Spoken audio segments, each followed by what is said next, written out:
Цахилгаан шат. Намайг хүүхэд байхад манай гэр бүл 14 давхар гуучин байшинд амьдардаг байл. Хачирхалтай нь 13 давхрын шат гэж байсангүй.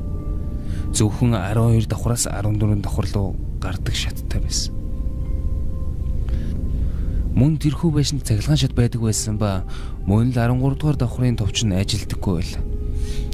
Тэр давхарт аимшигтай зүйл байдаг гэх цууяраа маш их байдаг байсан ба хүмүүс янз бүрийн зүйл зохион ярьцгаадаг байв. Байшинд надаас гадна өөр 2 хүүхэд байдгүй. Тэднийг жавхлан заяа гэдэг байсан юм. Бид хамтдаа нэг сургуульд явдаг байсан болохоор цугтаа хичээлээ тараад ирнэ. Бас их хөвчлэн бид оройн цагаар хамтдаа тоглон цагийг өнгөрүүлдэг дэрсгэн өссөн 3 найз байлаа.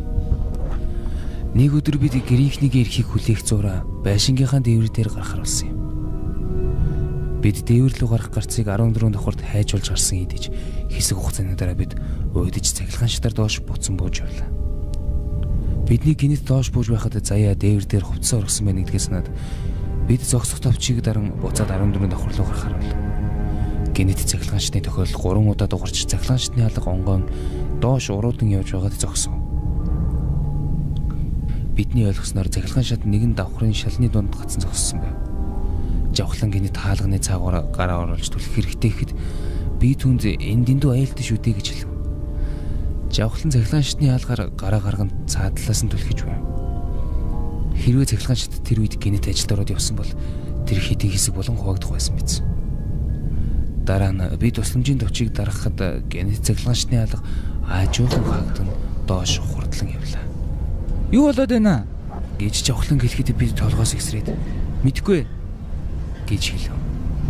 Бид айн сандарч зогсож байхад цахилгаан шатны гэрэл унтарч асаж бид яг л харанхуй нөхрөө доош унаж байгаа юм шиг аимшигтай санагдаж байлаа. Дараа нь самбар дээрх нэгэн товч тавигдсан байгааг харав. Өдөлгөө гэрэл асахад энэ товч 13 давхрын ажилдаггүй товч байх юм дэр. Бидний хинэн энэ товчийг тарсан юм бол гэж гайхацгаав. Магадгүй нөр ажилласан байх гэж гайхширан харцгаав. Энэ дарагдах боломжгүй байсан шүү дээ. Гэтэл ямар тач 13 давхрын товч дарагдсан байсан. Бидний айдас ихсэж байсан нь цахилгаан шат аажуухнаар дэше шилжин явж байсан. Заяа зогсох товчон дээр дарж байсан ч ажилласангүй.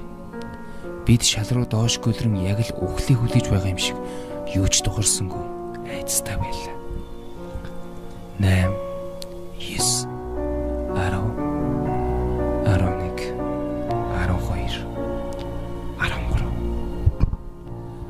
8 9 ирэх үед цахилгаан шат яг л нэгэн металл зүйлийг шүргэж байгаа мэт муухай дуу гарч байв. Хаалга нэгдэх үедээ тас харанхуй биднийг өгтөн авахд бид юу хийх юм мэдэхгүй маш их айцтай хөдөлж чадахгүй зогсож байлаа. Хаашаа чарсан адилхан тас гарахгүй. Дараа нь бид ямар нэгэн чимээг харанхуйгаас сонсов.